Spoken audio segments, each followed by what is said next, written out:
like a mime. So now I think we have Sam. Uh, so, yes? Okay. Okay. So, anyways, we're gonna pick up tonight uh, and add to the things that we've been looking at. We've seen this person in multiple different past lives. Dolores, as you'll find out, believes that there's more that she can glean for herself. Of course, obviously, she was the one that was able to reach inside of these people and open the door so that they could come out. And so she was obviously a very loving and kind person, and there was just so much for those of you who maybe haven't known of Dolores Cannon, or maybe you don't even know her name. Certainly, she's worth doing some studying on, and the amount of things that she was teaching years and years and years ago that are now commonplace is pretty shocking. So, we're in chapter 6, the departure. Let's go together, and we'll come together, and we'll say to you, Namaste. The departure. Dolores writes, I wanted to explore the Jerusalem life further to see how much association Anna's alter ego Naomi had with Jesus, and how much information she would be able to give me. I used her keyword, and I counted Anna back to the time that Naomi lived in Jerusalem. And Dolores asked her, she says, I want you to go to an important day in your life when Naomi lived in Jerusalem, and tell me what's happening. I will count to 3, and we will be there. 1, 2, 3. It's an important day in your life. What is happening, and what do you see? For those of you who may never have experienced this quantum hypnotistic past life regression, believe it or not, it actually works just like that. And so she says, I want you to go to an important day in your life when Naomi lived in Jerusalem, and tell me what is happening. And just simply the stating of those words, our inner self is capable of making that transition. It's quite appalling if you ever get an opportunity. I know there are quantum hypnotist people in Austin and all over the country. There's many people that she trained to do this. And so Anna says, I see the same scene I have been through before, and I know now what I must do with my life. I want my parents not to feel I have been disobedient, but I know my destiny is to walk with him and teach. And I am willing to wear the robes of men and disguise myself, for I am not meant to do things like my mother, or be obedient as she was. To the only thing I see for me in this life is teaching his words and his ways of living, which we really know are not his words or his ways of living. We know that the living that he taught has existed pretty much since the beginning of humanity. We have many ascended masters, Buddha, Hare Krishna, many different places all over the earth. There have been ascended masters who knew the truth, and that's how Source continues to keep that truth coming to us. He continues to bring back people through reincarnation who are masters and who did ascend, and they come back, and we meet them again. Is it possible they're all the same? I certainly couldn't argue that point. I could maybe suppose, maybe you could have an opinion for whatever that's not worth. But as far as whether or not one would be correct for saying that, it's certainly a supposition. And so she doesn't want to be, she believes that this is her purpose, And so Dolores asked her, "How old are you at this time?" And Anna says, "I think I am 13. I have aged about a year because in that year I really tried to be a good daughter and do as they wished, but it is not in my heart. I love them, but my life is not worth living if I have to stay here and marry and live that sort of lifestyle." And Dolores says, "As every other girl would have to do. Have you discussed this with your mother and your father?" And Anna responds, "My father isn't that patient, and he called it foolishness. I have stopped talking, and my mother understands, but it's not the life for a woman," she said. "So I have become quiet, and I have just prayed. I have talked to the Nazarene when he's been here, but there aren't any more choices." And Dolores asks, "Does your father also think what his brother is doing is foolishness?" And Anna responds, "Not at all. He believes in all the words and what he is trying to do. He's just not used to a woman or a girl following in those footsteps. If I were a man-child, I believe there wouldn't be a problem. They might fear for my safety, but they would let me go with their love and blessing." And so Dolores asks, "They are just trying to protect you. They have your welfare at heart, even if it's not what you really want to do. They're thinking of the best thing for you."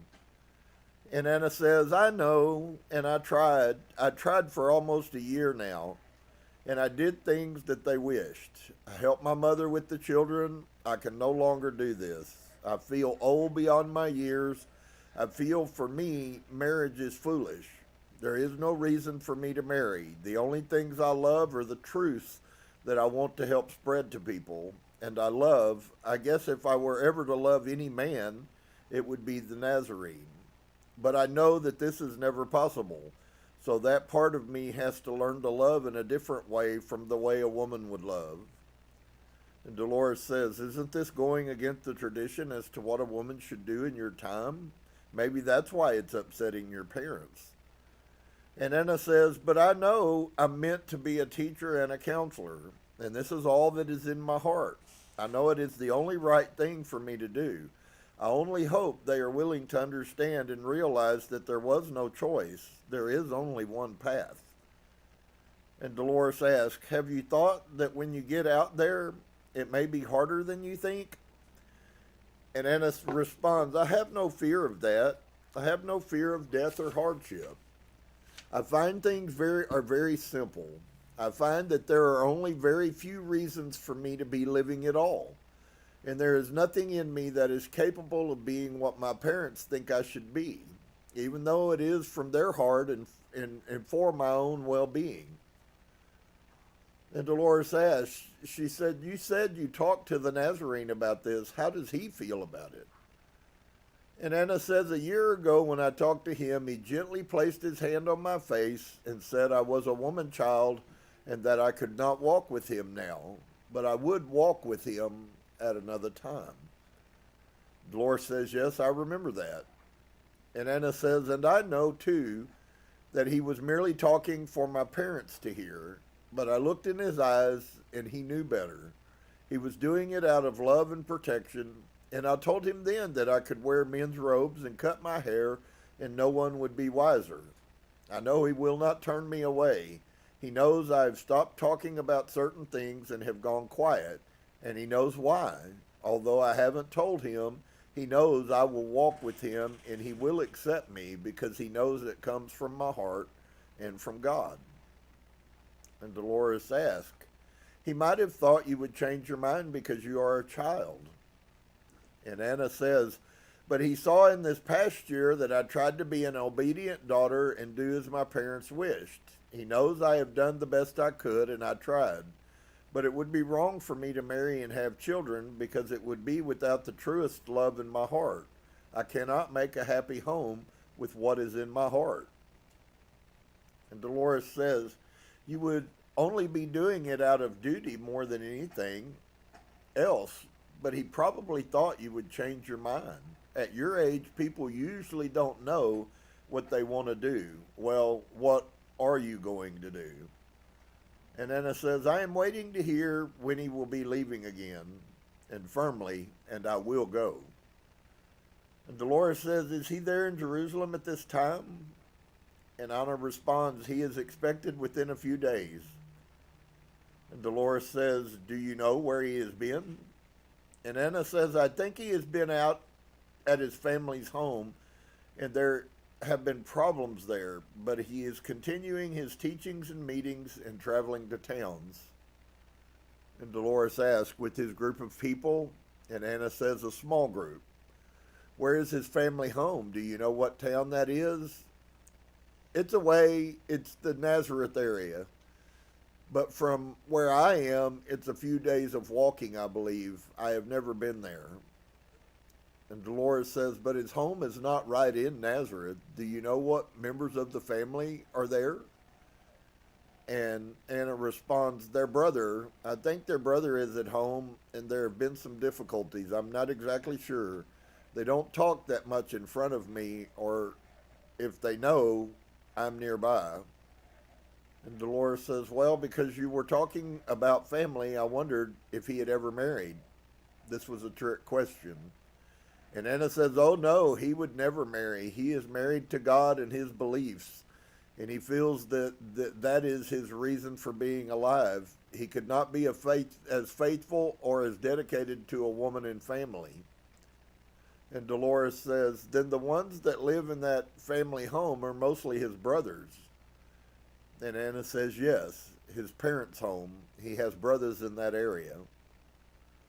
And Dolores says, I was surprised that he was having family problems. I thought that things would go smoothly. I was trying to find out what was going on without being intrusive or obvious. Anna, I think his brothers have some kind of a problem. Dolores says, you said before that your father didn't see his parents very often either. Was that because of a family problem too? And Anna says, I think, from what I remember hearing, that his father had trouble acknowledging him because the woman he calls mother did not remain with his father. And Dolores says, you said before that he and the Nazarene were half-brothers. And Anna says, I don't know if I can explain it. I think his mother was not able to marry his father, and there was a problem. And I know she was ill. I don't think I know all the information. Dolores says, in other words, you think that the Nazarene and your father did not have the same mother. Do you know which one is the older, your father or the Nazarene? My father is older than the Nazarene, and this is one reason he doesn't have contact with his family. Yes, I think there is pain, and a great deal of pain and confusion and embarrassment, but it happened a long time ago. Dolores asks, apparently it doesn't bother the Nazarene at all, does it? And Anna says, I think he must know the whole truth. My father and he have worked together, and their beliefs are similar. And Dolores asks, I was curious because it sounds as if they are keeping secrets. Do you think the problem is with the other brothers? You say they were also having family problems, or do you think that there's something else? And Anna says, yes, I think there's some kind of jealousy, some kind of problem. Dolores asks, someday you may know the whole story and you'll be able to tell me. I can understand why they wouldn't want to talk in front of you. They don't want the children, I guess, to know the family problems. Well, in your country, it is the custom to name the oldest son after the father. And Anna says, I think the custom has been to name children in the memory of somebody so they would live on through them. And Dolores said, you said your father has the name of his father. And Anna says, right. And I think my grandmother named him Yosef just to keep the love and memory of the father alive because she knew that she could not be with them. And Dolores says, but he did marry the mother of Jesus and the other children. And it says, yes, I don't really know if it was an illness she had that had something to do with it. Dolores says, but you said you don't see your grandparents. Is that because they're so far away or because of this problem with his birth? And it says, I was told it was too far away, but I'm sure my father is part of the problem. And Dolores asks, I'm just asking questions because I'm curious. If you go with the Nazarene, what do you expect to do? Do you know any of your duties? Anna says, I will keep learning. I hope to be able to assist him in any way he wishes. I'm not afraid to be with the ill or the poor or people who are in desperate need.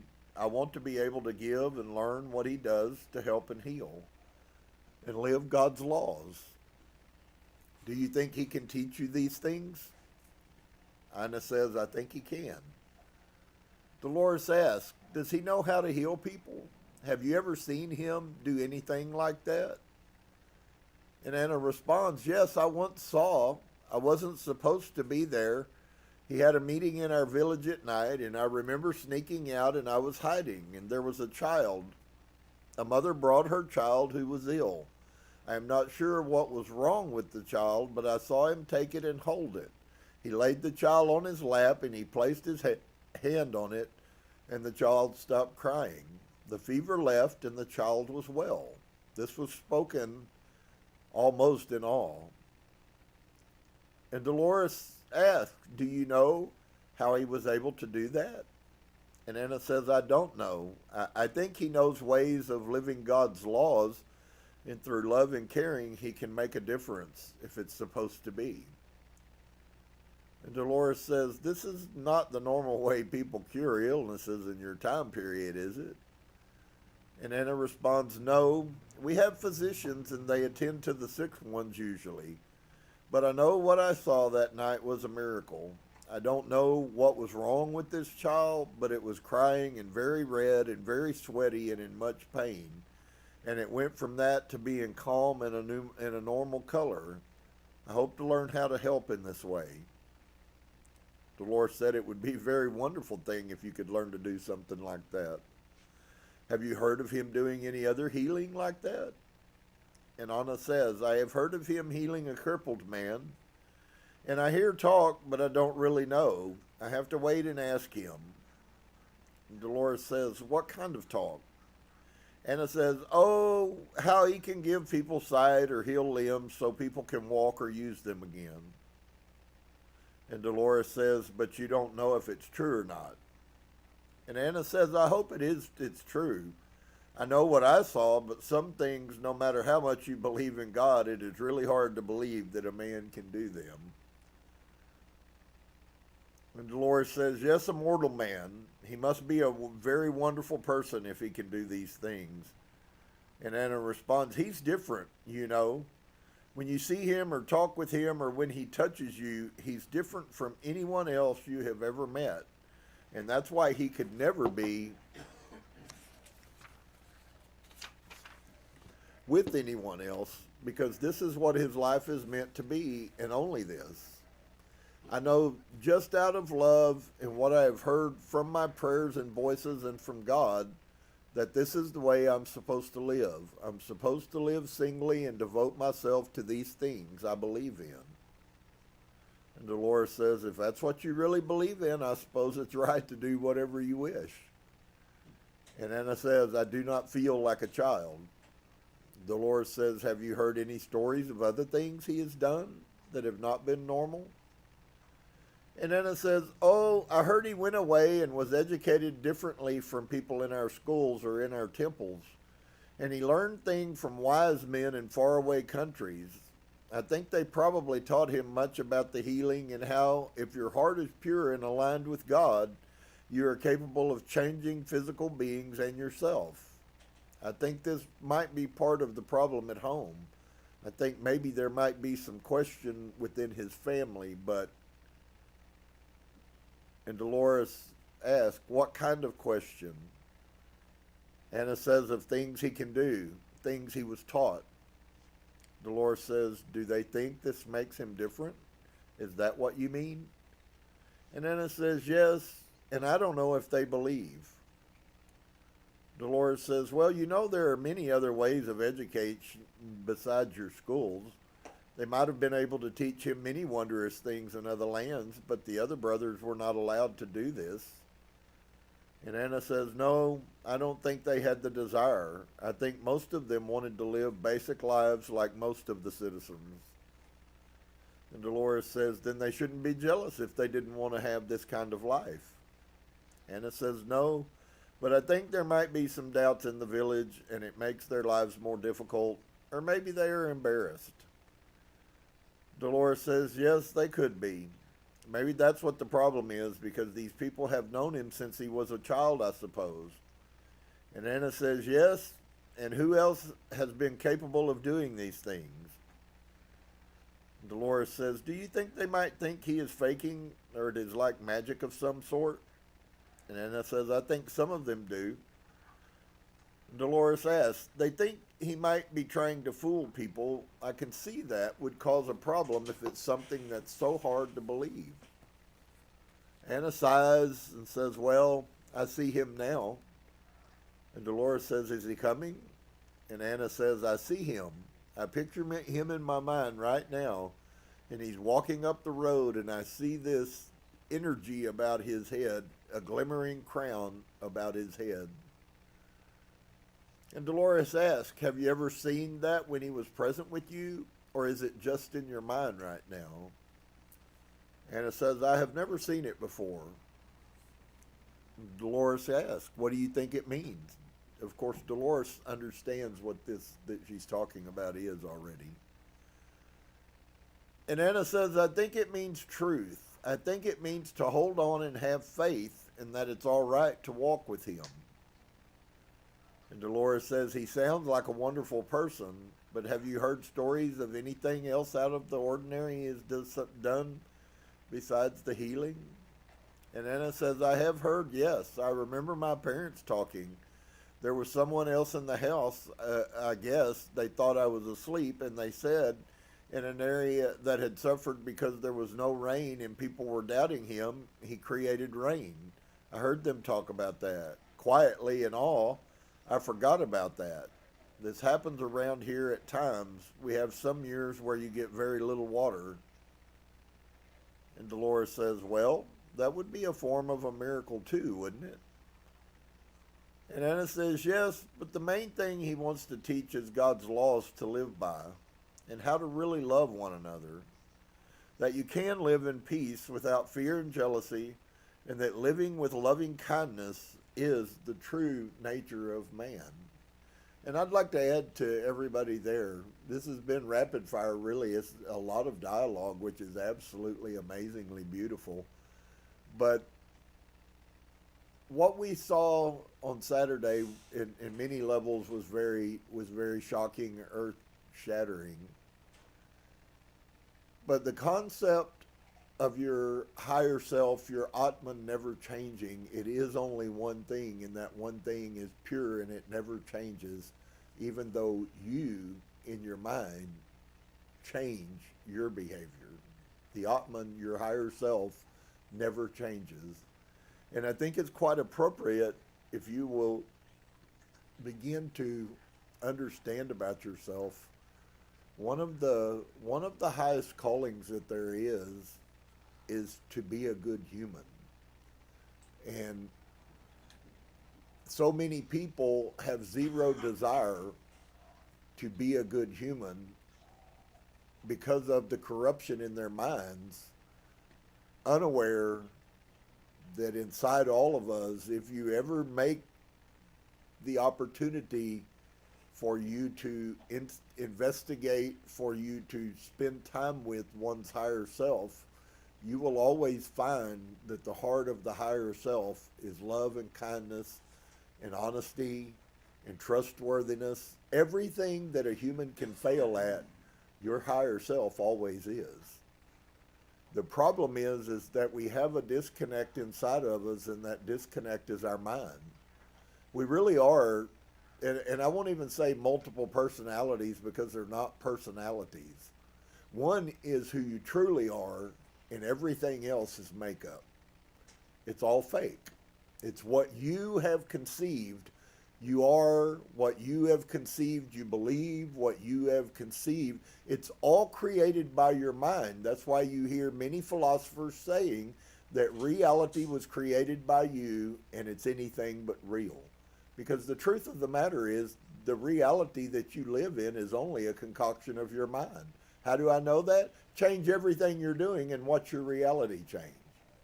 It happens all the time. We're typically very low on the bottom of the scale intellectually, intelligence wise. We look at things and think that we're standing on the most lofty points, and in reality, it's actually proof of how low we really are. And that's not in any way to demean anybody. That's to tell you that that is always the truth. But alas, each one of us has to come to a place in our life where we begin to understand that and to believe that. And when you begin to believe that you are something that is amazing and something that is exceptional, you need less of all of the things you've been feeding yourself with, like ego, self-centeredness, mindlessness. I mean, the list goes on, and I speak about these things all the time. And you may think that that makes you a wonderful person. We found out a couple of weeks ago that stubbornness in our society is something good. They go around glorifying women who are stubborn to their husbands, and the reality is that is the lowest form of humanity that you can be. So even in that, what you perceive, what our society perceives to be right and good and great, and you need to be full of pride, you need to be full of ego, it's all about you, it's all about how great you are, and yada, yada, yada, yada. And those are the bottom rung human traits that you are glorifying and that you desire to live in. Kindness is the greatest height that a human can attain to. Kindness to yourself and kindness to others. So she recognizes that in him. Even if if you've listened to all that she said, everything that about him that touches her, because she is a child, because she isn't corrupted, everything that touches her about him are all of the attributes I just shared. His kindness, his love, his mercy, his compassion, his long suffering. I did a study in the Bible 25 years ago. And almost across the board, every time Yeshua healed somebody, it tells us that he felt compassion for them. So what went on inside of him is what created the power, the energy to do something supernatural. And I can tell you, if you're in ego, you'll never experience it. Zero. Pray until you're dead, and you're still never going to see God do anything through you. That's why the church is full of spiritually dead, walking people. They have no knowledge of what it feels like to be in the presence of truth, because they can't think about anything but themselves. And it's the most horrible trait that a human can possess. It's not the best trait. It might be the one that gets glorified by society, but what your picture of society is has to be pretty corrupt if you think that's good. Pride goes before destruction, friends. That's never going to cease. If you need so bad for everybody to look at you, you got a pride issue and an ego issue, and you're going to be destroyed because of it. It goes on all the time. And so she recognizes that. I love this statement. Anna says, yes, but the main thing he wants to teach is God's laws to live by and how to really love one another. And she just nailed the cap on the New Testament. He tells us, so the sum of the whole matter is this: the completeness of the law hangs on keeping his commandments and loving other people. And if you can't do those, if your heart isn't to do those, I don't want to say what it means. Figure it out for yourself.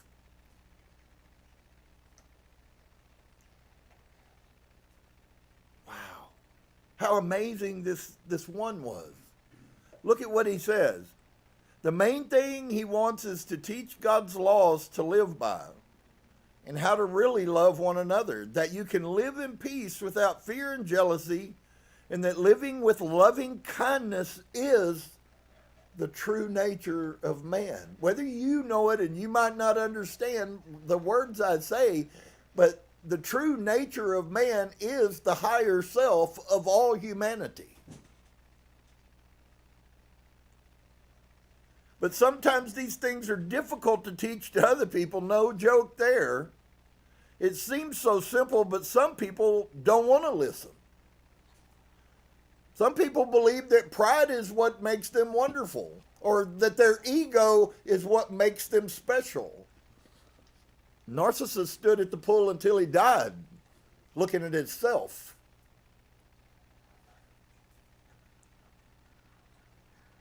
And so Anna says, I know.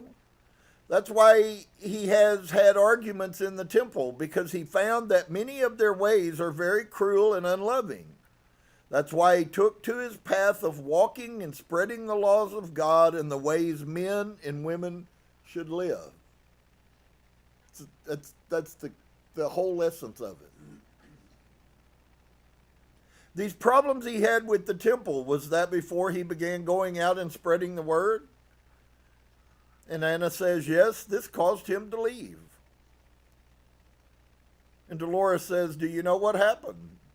And Anna says, it was more than one thing. It was the fact, too, that they did not want to do much to help those in need. Wow. He certainly was a beautiful person. And the suffering. It was the fact that they had little understanding and mercy when it came to looking at the problems of people and passing judgment. It was a number of things. And Dolores says, so you mean they were judgmental? And Anna says, very judgmental and strict and without cause. And Dolores says, was this the priest or the rabbis? And Anna says, yes, the rabbis. There was only one way for everything, and it was unfair and unkind in many cases. The rabbis let their position and power distort their decision-making at times. They were the ones you go to solve disputes and problems, and they felt that they became God instead of listening to God and trying to be fair. And Dolores says, power can sometimes do that to people.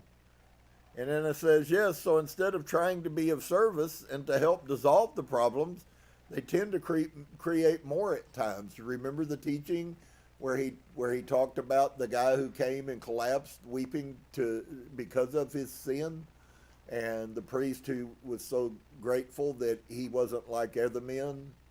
That's really everything that I just said 5 minutes ago. That's exactly a metaphor that he taught about that. The difference is being which one of those two people you choose to be. And so Dolores says, so they are trying to go strictly by the law without having any mercy or any other interpretations, and this made Jesus angry, or what? Anna says it made him very disappointed. He realized that what he was hearing in the temple or through the rabbis was not what he felt God wished. He did not feel they were living the commandments. He would question what they said and ask why it could not be this way, and they were not used to being questioned. The Lord says they were used to having their word as law. And Anna says, right. And he would come up with a solution that would solve the problem quite well, showing justice and mercy and equality. And there were ways for people who were the wrongdoers to make amends. So he would come up with solutions and challenge theirs, and this created many problems. I think it angered the rabbis because the Nazarene had more clarity and more fairness in the solutions. But Jesus could not deal with the hypocrisy and cruelty because it is not God that is unloving and unmerciful. It is man. So he felt that this temple was now the land, and the earth was the floor, and the sky was the ceiling. He would spread God's law and try to be a teacher. And Dolores says, it sounds very wonderful. I can see why they would consider him a rebel. If he went against the teachings of his time, how did he find his group of followers, or did they find him? And Anna says, there have always been those who felt the way he did, but were too afraid. So the meetings just started in various homes and word of mouth, and people just followed. And after a while, they wanted to stay with him. Is that what you mean? And Anna says, yes, because when you hear him speak, you know there is truth. He speaks from his heart and from God. And Dolores says, he does sound like a wonderful person. I can understand why you would want to follow him. You were talking earlier about your village, and I thought you lived in Jerusalem. And Anna says, well, it is Jerusalem, but there are little sections. And Dolores says, I'm trying to understand what you mean. Anna says, there are areas of this city. This portion, they call it the East, and that portion they called the East Gate. So I think these different portions got their name from various gates of the temple. I guess these villages formed by people who were of the same beliefs living closer together, and I guess depending on wealth too. And Dolores says, is there a wall surrounding the temple with gates? I'm thinking of a gate as usually being in a wall of some kind. And Anna says, yes, this was originally the large temple, and there was a wall around it and various entrances. So this was the east side. They have various names, but it's all the city of Jerusalem. And Dolores writes, Josephus said in his historical writings that the Tyropoeon Valley divided Jerusalem naturally into eastern and western parts. These were known as the upper city and the lower city, and it sounded as though Naomi was saying she lived in the lower city, which was located on the eastern side. And Dolores asked, are there any other large significant buildings besides the temple? And Anna says, the temple is the largest, most significant building, but there are other large buildings, the government offices, official offices, storage buildings, schools. Dolores says, it is a large city then. I've heard there might be other kinds of temples there too, besides the Judaic temples. Is this true? And Anna says, I hear about other beliefs or other schools that they call temples. Have you ever been to these temples? And she said, no. Dolores asked, do you know what Romans are? Anna says, yes. And they have their own buildings and their own schools and their own places of worship. We try to keep as much to ourselves and away from them as possible. Dolores says, I can understand that. Do you ever see any soldiers? And Anna says, not very often, not around our area unless they are doing a search for someone. And Dolores says, is there a market in Jerusalem? And Anna says, yes, there is the main area of town, and there is a marketplace. And you can buy anything you might need there. It's a particular area of town, and there are little. They are all set up with wares and food, and they are just little lines up and down this area that they call a marketplace, and it's outside. And Dolores says, is that near where you live? And Anna says, yes, I walk to the marketplace. There's more than one marketplace in the city, but there's one not too far from us. And Dolores says, these gates in the walls, what do they look like? Anna says, well, I've been told that they have been changed, but right now they are made of wood, and there are two doors that open, and they are tall, very tall and heavy. And Dolores says, if they have changed, what were they before? And Anna says, I've been told they had to be rebuilt, so they were built taller and stronger. And Dolores says, why were they rebuilt?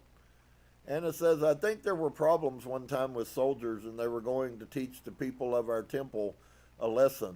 There was a rebellion because the Romans wanted us to supply them with more grain, and we had dry years.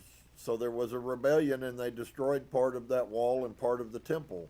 I think the part of the temple was rebuilt, and the Romans have given us many problems with their laws and their lack of understanding. And Dolores says, are the Romans rulers or what? And Anna says, yes, they have control. But for us, for people who are of the temple of Judaism, we feel the ruler is the rabbi. But the Romans have other laws and other power and control.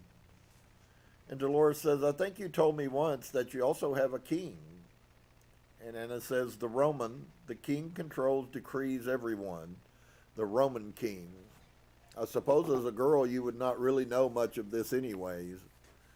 And Anna says, no, I choose not to. I choose not to acknowledge most of them. For the little bit I have known or heard, I don't really care to know about them or their laws.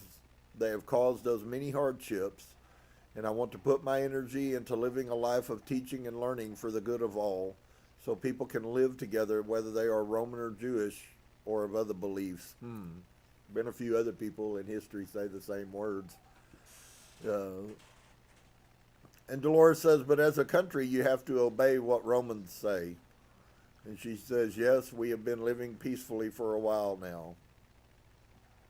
And Dolores asks, that is good. Thank you for telling me that information, because I wondered about the condition in the country. You said you are waiting for the Nazarene to come. What are you doing in preparation? Anna says, I am just doing my daily routine, but I feel that he will be here with us very soon, and I am ready. I have robes to wear, and I am ready to leave. And the country is not all that safe. Anytime you get out of the city or away, there could be, whether they are Roman or not Roman, bands of people that would steal and kill. And Dolores says, so it's not really safe out there, is it? Anna says, not always. We just don't know. And Dolores says, is that why you wanted to disguise yourself as a boy? And she says, so I will be more accepted. And Dolores, not necessarily because you would be safer. And Anna says, right. Dolores asks, do you think they wouldn't accept these things from a woman? Anna says they would have more difficulty. Women aren't allowed the education of men. They are supposed to take care of the home and smaller children, so that's what I have done, and I have helped my mother with children she takes care of during the day.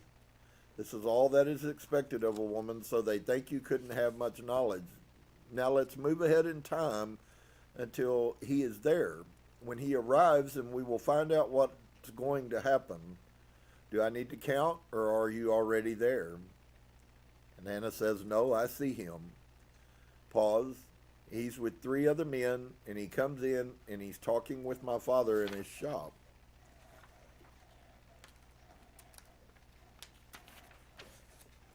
And he's now coming in. He greets me, and I let him know that I have made my decision and that there's only one thing for me to do in this life, and that is to walk with him and teach and be of service to any of those he wishes me to help with, whether they be ill or poor or in need of anything. And Dolores says, what does he say? Anna pauses. He looked at me, and he took my face in his hands, and with those eyes that go beyond this world, he knows nothing he can say will stop me, and he says, so shall it be. And my mother has now come in, and I must tell mother and father now, and I tell them I have done my best, but in this time that has passed, I have been so quiet. I have prayed, and I know what God wishes me to do. I have listened to those voices I hear, and I know that no man can find any happiness with me, that it would break my heart to stay here and try to marry and have a family, because that's not my calling. So I hope they will understand and find love in their hearts for me, but I must be on this journey. And Dolores asks, how do they react? And Anna says, mother is crying and father has become quiet. But the Nazarene says, this woman child speaks from her heart and knows the only truth there is. Love it, love it, love it, love it. There's not multiple truths, friends. So shall it be. She may walk by my side in peace, knowing my protection and love. And she will aid me and learn to live with God's laws and to be of service wherever she is needed.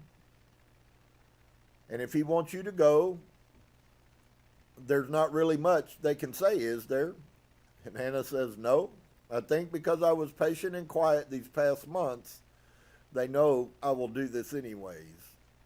And Dolores says they know it's not just a childish impulse. Anna says, right. And he knows I will walk with him. And Dolores asks, when is he going to leave?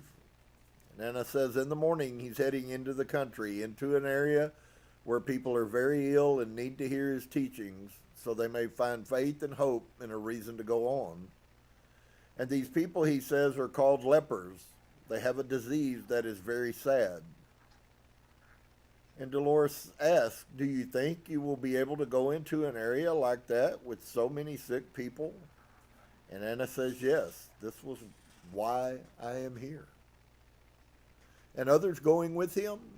He has a group that's usually with him. The group seems to vary in size, but most of his followers are men. Every now and then I see women, but they're older women. And Dolores says, no one your age? And Anna says, right, so I am ready. Dolores then asks, then will you leave in the morning? Have you already cut your hair? You said that you were going to cut your hair to disguise yourself.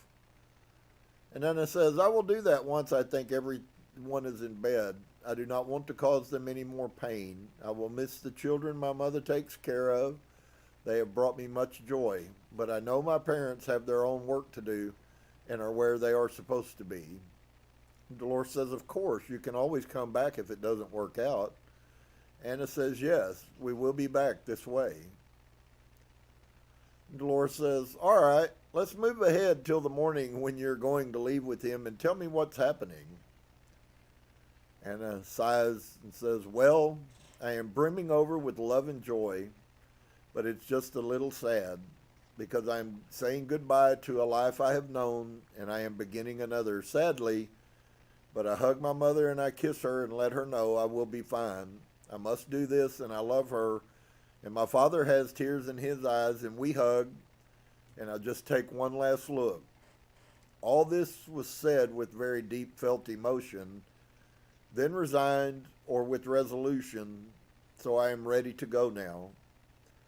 Dolores says it was so emotional, I felt as if I was intruding. It will be a whole new life, won't it? And a deep sigh says yes. And Dolores says, you have never really been anywhere outside of Jerusalem, so it will be an adventure too, won't it? And softly Anna says yes. And Dolores asks, something that young girls usually don't get to do. I had to get her mind off of the sadness. How many are in the group that are going with you today? And she says, oh, let me see. There seem to be 12 counting all of us. And Dolores says, counting you and Jesus too? And she says, yes, yes. And Dolores says, do you know any of these other people? And Anna says, they look familiar, mainly because I have seen them with him and when I've sneaked to those meetings, but no, I imagine before it's over, you will know who they are and you will know their names. You will get to know them all very well, probably. I wonder what they think about you coming. Anna says, I think they are on a similar path as me, so they will accept me. And Dolores says, you'll have to find food and shelter and things like that, won't you? Anna says, well, this time of year, it's usually warm enough to put up little shelters to sleep under, and it seems as if there are jugs of water and food, so I think they must be prepared for the length of time that we need to be gone and have places they know that we can stop at. Dolores says, are there any animals with you? I wondered how the things were being carried. And Anna says, some of them are carried by hand, and I see a pack animal. Our burro seems to be loaded down with some things, and there seems to be a goat, and I don't know if that goat is going with us or not. I think mainly when they need supplies, they know where to stop. And Dolores says, did you take anything with you? Anna says, yes, I have a cloth sack in which I have various things. I have a blanket and personal things and just necessities. And Dolores says, I wondered if there were any personal objects or anything that you might not be able to leave. Anna says, well, and she seemed embarrassed, I have just taken the bare necessities of what I needed. That is as far as You mean a personal object, a favorite object? Dolores says, yes, something you couldn't leave. Anna says, there is an amulet I have to hold or wear around my neck. It has been with me since I was a child. Dolores asks, what does it look like? Anna says, it was forged by my father when I was a child, and it has a symbol. Oh, I guess it's a star, a six-pointed star, but it's a symbol to me of love and God. And he must have made that for me when I was 5 years old. And Dolores says, does it have any significance other than your father giving it to you? And she says, oh, he put a letter on it, and this letter stands for life, and this is in the center of this star. It's phonetic, aha. The Jewish man who helped me on some of these Hebrew details said the word for life is spelled phonetically, kai, and is probably the word referred to, even though it is symbolized by two symbols in the Hebrew language. The center of the Star of David is empty, and it was certainly possible to combine two symbols in one to place a design there. And so when you hear L'chaim, that's where the high, that's where that comes in, which means to life. And so Dolores says that is the name of the letter, and it means life. And Dolores asks, does the six-pointed star have any significance? And Anna says, this is the Star of David. This is significant in Judaism. And Dolores asks, but most amulets don't have the letter. Anna says, no, he did that for me. And Dolores says, then it would be a very personal object to take with you. Anna says, yes, I don't tell most people about this. Embarrassed laugh. Dolores, well, it's personal, and I can understand what it means to you. It would be part of a home to carry with you. Is it going to take many days to get where you're going? And Anna says, I was told this would be a day-and-a-half walk, depending on, I guess, the energy and health of everyone, and the heat and all, but that's what it should probably take. And Dolores says, do you know what direction you're going from Jerusalem? And Anna says, let me see. We seem to be heading east and south. Yes. And Dolores says, what does the land look like in that direction? And Anna says, well, right now I see some hills and sand. And as we keep walking, I see green in the distance. I see a few trees in places, but I see a great deal of open spaces of desert. And Dolores says, then it would be hot. Is that the way the land appears around Jerusalem too?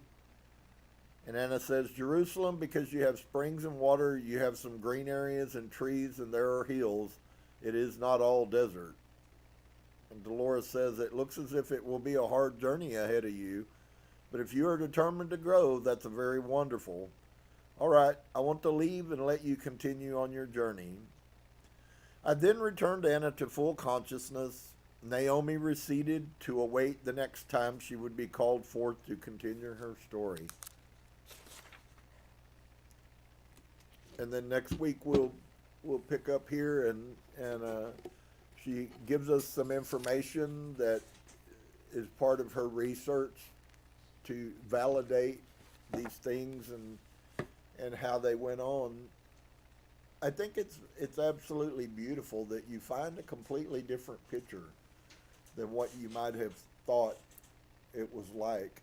You find, it seems to me anyways, more than anything, a very kind, compassionate person. And what an amazing thought. That's the Yeshua that we should be trying to follow, is the kind, compassionate person who cares about people. You notice that he is constantly mindful of many things, as we should also be.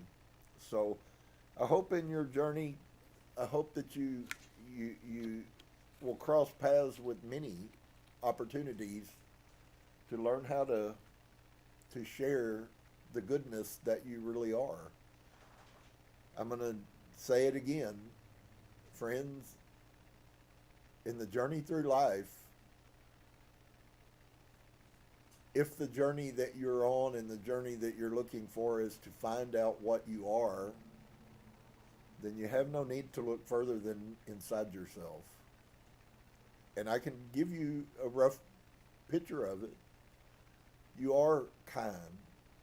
Isn't it strange? While I said that, it was almost like it popped inside of me, and Hitler too is the word that came through.